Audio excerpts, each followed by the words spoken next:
I am live. I am live. I am live. Listen, come on in here. Come on in here.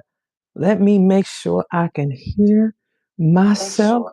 There I go. There I go. And there go the notification to let me know that I am live. Oh, goodness, goodness, goodness. Listen, come on in here. Come on in here. I'm going to give people a minute to come on in the room, y'all.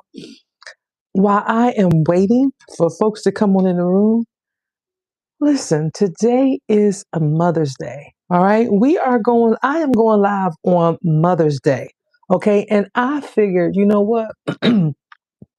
What's a better way than for me to really kick off my season 3 than to kick it off with episode 2 being on Mother's Day, right?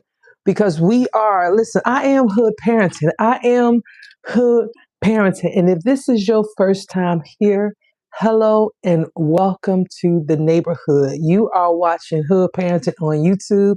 I am Yashika Foster, affectionately known as Fairy Godmother.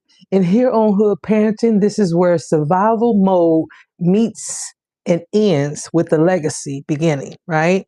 In other words, all the things that we had to do to survive to get to this place, right?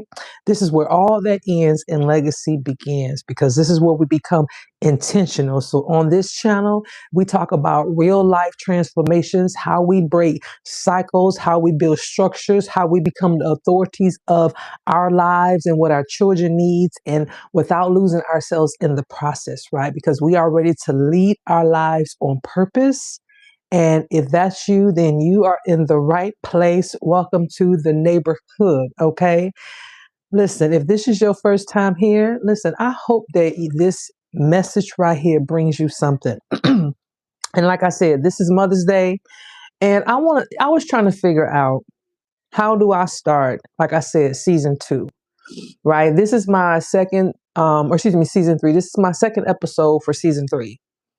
And the way I do my seasons is pretty much like when it kind of aligns with the weather change, but it also aligns with the transformations that are happening in my life. And so the beginning of May was more or less my third season for Hood Parenting.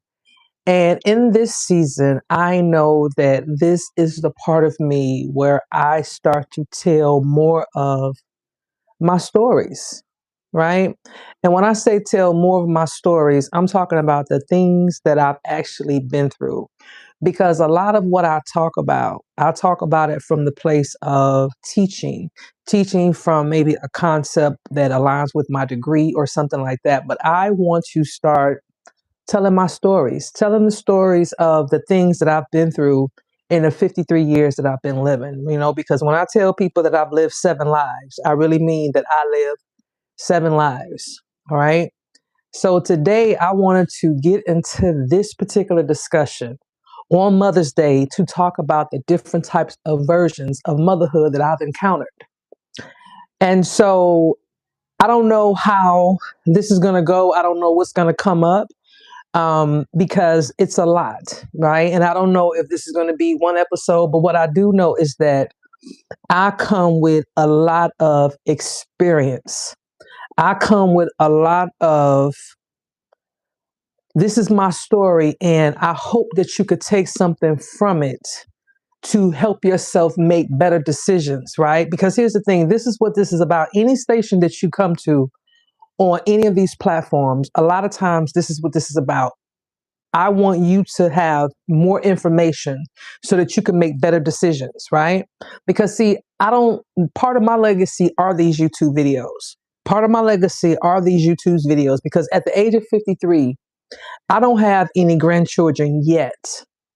And so in my mind, I'll see my grandchildren and I may very well see my great grandchildren, at least one of them, but they're not going to remember me, right? They're not going to remember me. And so I wanted them to be able to find me. And when they're unsure about things and they don't know where to turn, then they can pull up these videos or pull up all the things that I leave behind over the next 30 something years of my life so that they can say, okay, she made the decisions with all the information that she had, and this is the best decision. And so when I was a kid, we had the Dewey Decimal System. And if this is your first time here, I've talked about this before.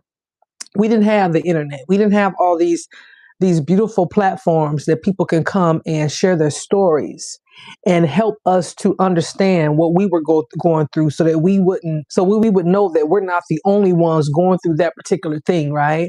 Because as a kid, when you're growing up, you feel there's nobody in the world that's going through the thing that I'm going through right now. There's nobody in the world that have been through what I've been through, right?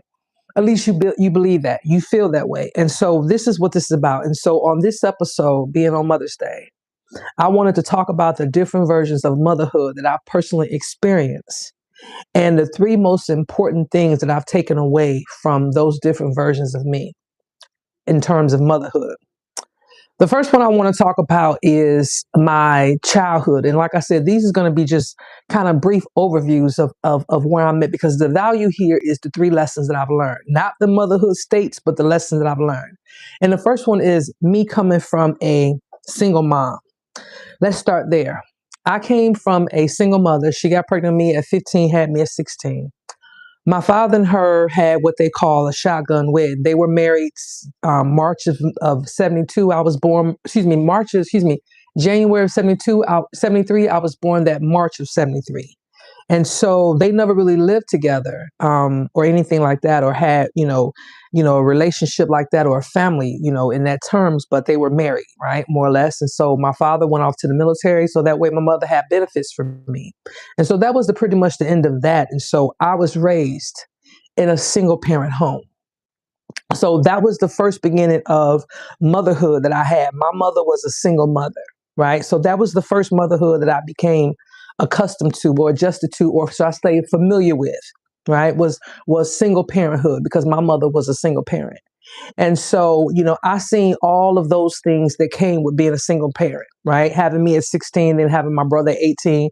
I seen all the tribulations that come with being raised by a single parent in the hood, right? In the 70s without education. I remember my mother walking across the stage to get her high school diploma, which means that she got her high school diploma well after I was born, right? She had to go back and finish night school and then get it that way.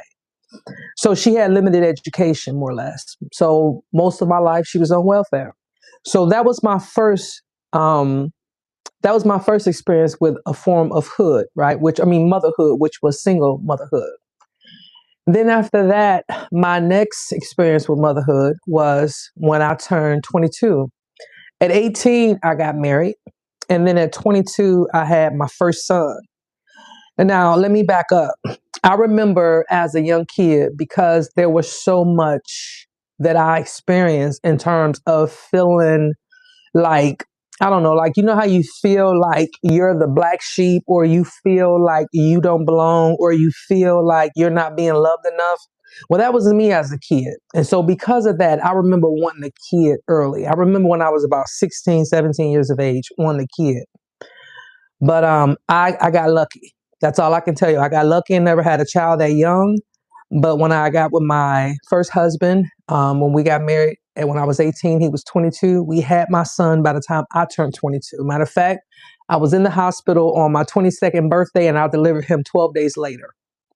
And so that was the second hood that I experienced. And so that was us being new parents, me being a new mom. So that was a new motherhood as a young adult. So I experienced that as a young adult, right? I experienced that form of motherhood.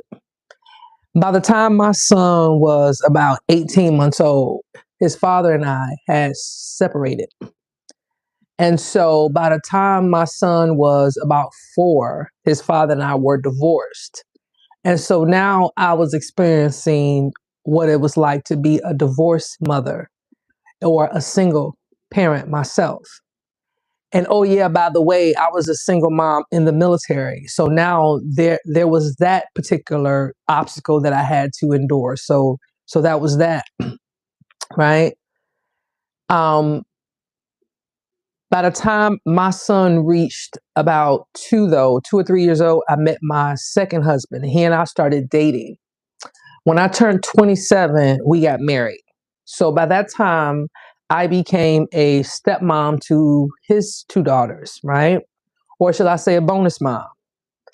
And so this was when I was 27. So now I am a mom, and we are what we call a nuclear family or combined nuclear family. And now I am a bonus mom to two different girls that have two different mothers, right? But then I become a not just a bonus mom to one of the girls, because shortly after my second husband and I got married in 2000, his oldest daughter's mom, um, ended up transitioning. She transitioned. And so when that daughter was 12 years old, she had to come and live with us full time. And she's 35 now, 36. I'm sorry, she's 36 now. And so I became her mom. So it was not, I was taking her mother's place, because that wasn't it. But now I was the only woman that she had in terms of a mother, right?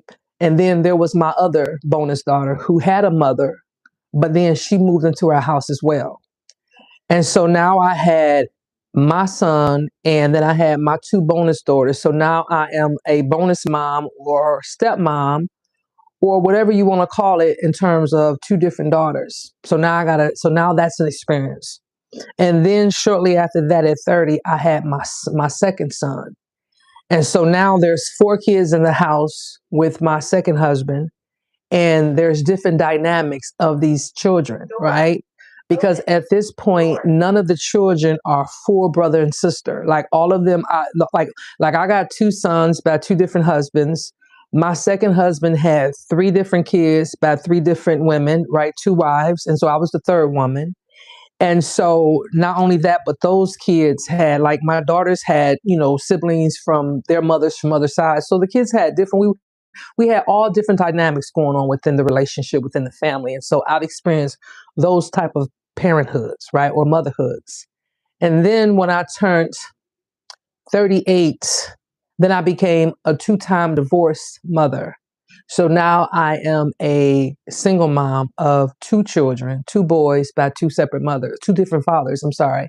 And so now I am a twice divorcee single mom, right? So that's a whole different dynamic, because now I have to deal with two different young men with two different fathers, and I'm a mother, and I'm being pulled in different directions, which means I am trying to be the mother that makes sure that they have everything they need, because of, make sure there's no gaps, right? Shall I say? So that's a different type of parenting, right? You're still being a mom, but you're being pulled in different directions. And then when I turned 40, right, then I got my cousin when she was 15 days old, and I became a guardian to her when she was 3 months old.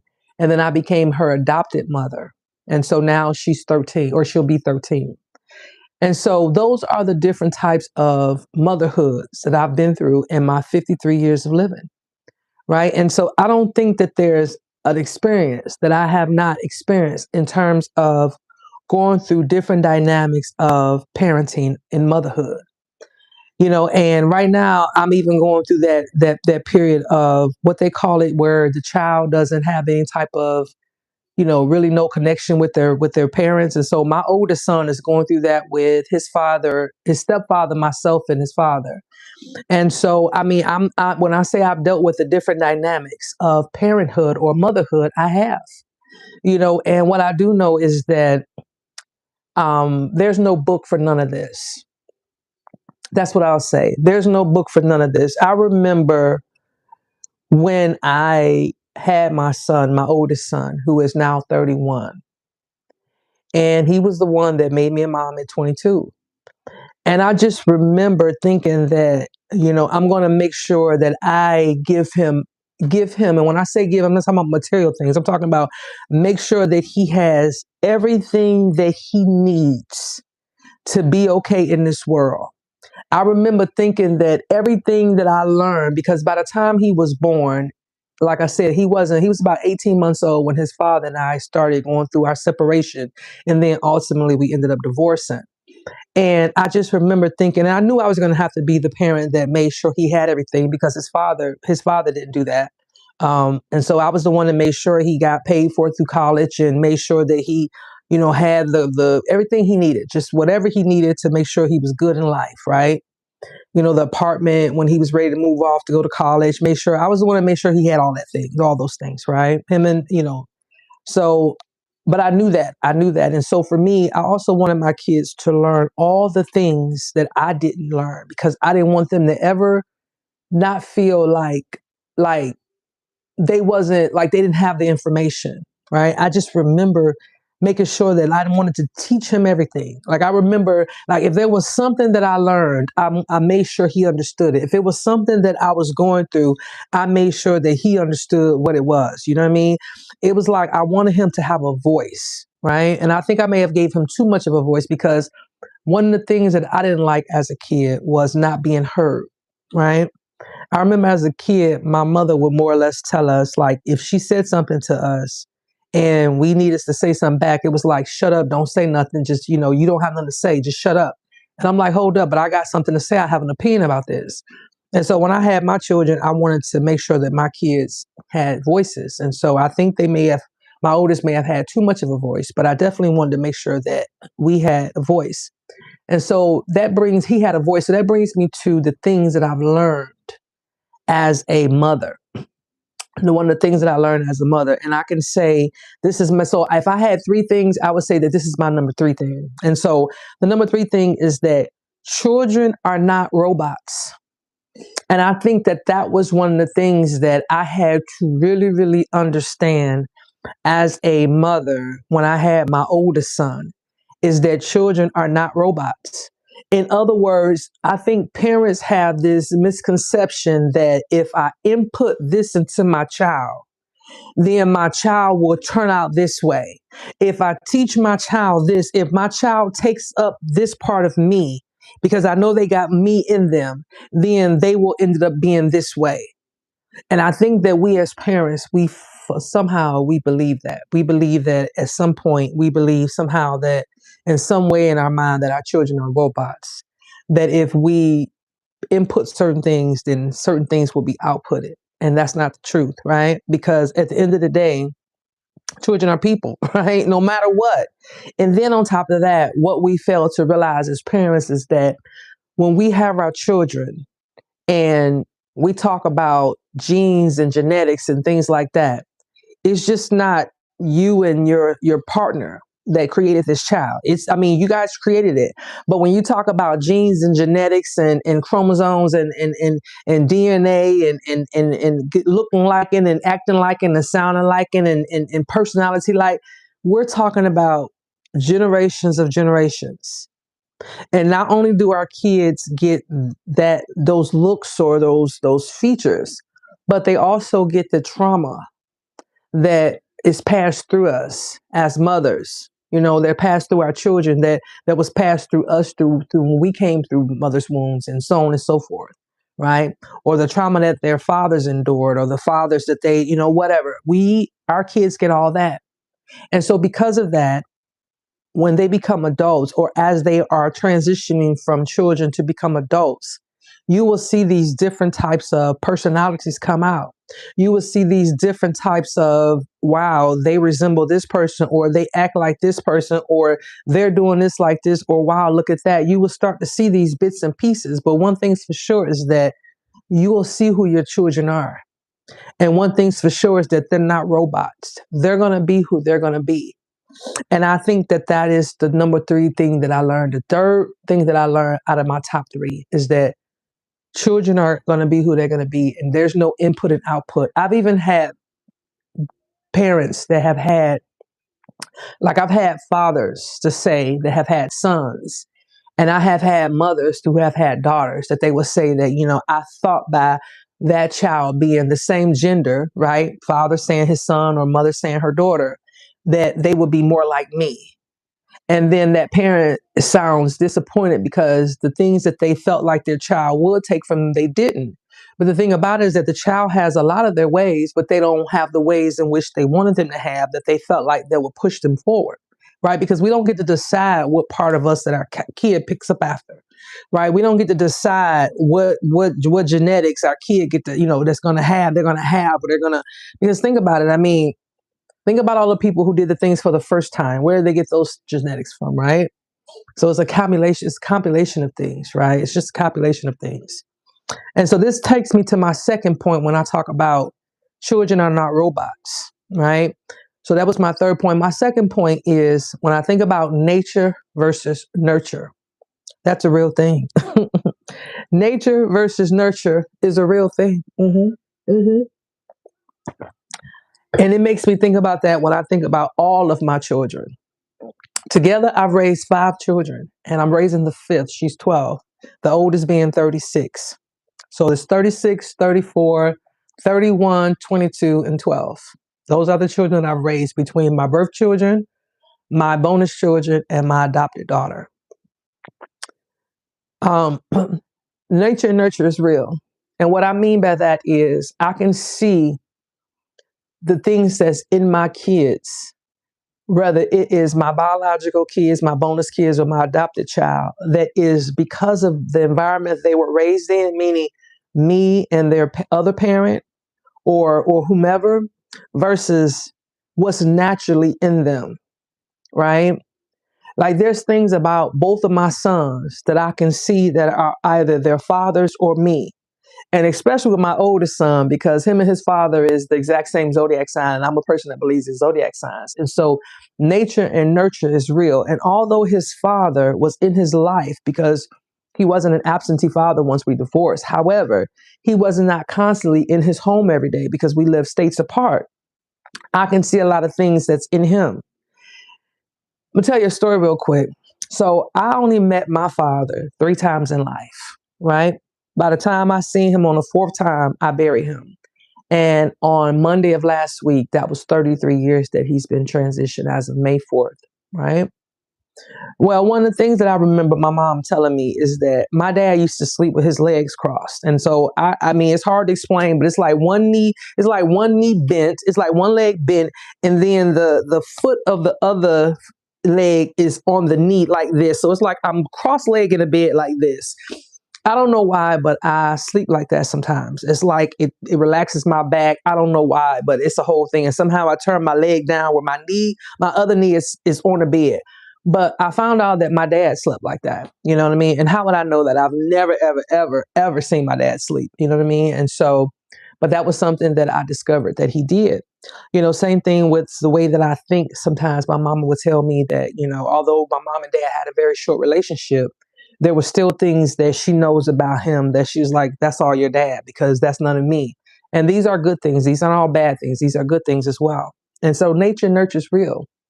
And even with my adopted daughter, she's my cousin, right? And which means that she is one of the women in my family. And so the women of my family we tend to be something else, honey. We tend to be something else. And so I can tell that she's definitely in my family because all of the things that I see in her, it's like she have this certain je ne sais quoi about her, this certain, you know, thing about her, and I can just see it. And that's literally her nurture. Is it her nature because of the way I carry myself? I mean, her nurture because of the way I carry myself, yes. But even there's things about her ways, the things that she feels that she's smart in, you know, her conniving ways and the things that she tried to be slick. And her mom, I used to babysit her mom, right? When her mom was a kid. And so there is things that I see that she has that her mom was like, and they were never raised together. She was never raised with her mom. And so again, that's that nature versus nurture. The things that I teach her is nurture, but the things that's innately her because of her mom or my kids because of their parents, like literally you can tell the difference. And so that's something that I've learned with parenting, right? That's the number 2 thing I've learned with parenting. Nature and nurture is real. And so because nature and nurture is real, whatever you do at the end of the day, mix 2 and 3 together. Nature and nurture is real. And number 3 being children are not robots, which means that when you put them 2 together, them kids going to be who they're going to be. No matter what you do, no matter what you say, no matter what you teach, no matter how you teach, no matter how you try to explain to them that these things lead to these things. Children are people. And people are not robots, and they have their own minds, and therefore they're going to do what they want to do. And so that brings me to my number one point. My number one lesson in all the different forms of motherhood that I've experienced. And that lesson is you cannot take parenting personal. You cannot take it personal, right?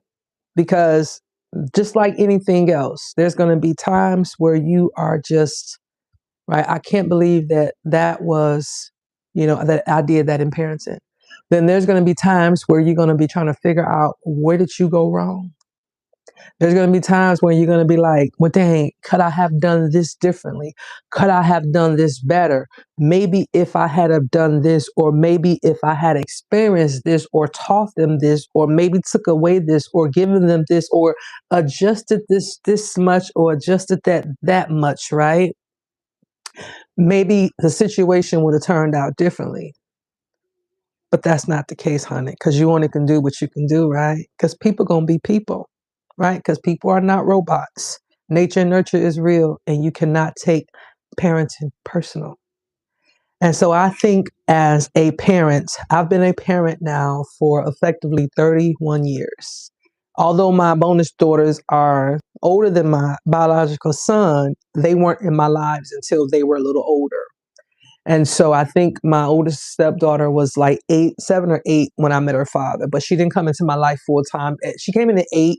She lived with us, and then she came back at 12. And so, but by that time I had already had my son. So 31 years, I can say I've been a mom. I've been a mother. I've experienced some form of motherhood myself, aside from my mother, being a single parent. And so I can honestly tell you that there's no books. There's no one way to do this. I look at some people and I'll be like, how did their kid do that? Right. And then I look at my kids and be like, how did my kids do that? Like this weekend, my youngest son graduated from college.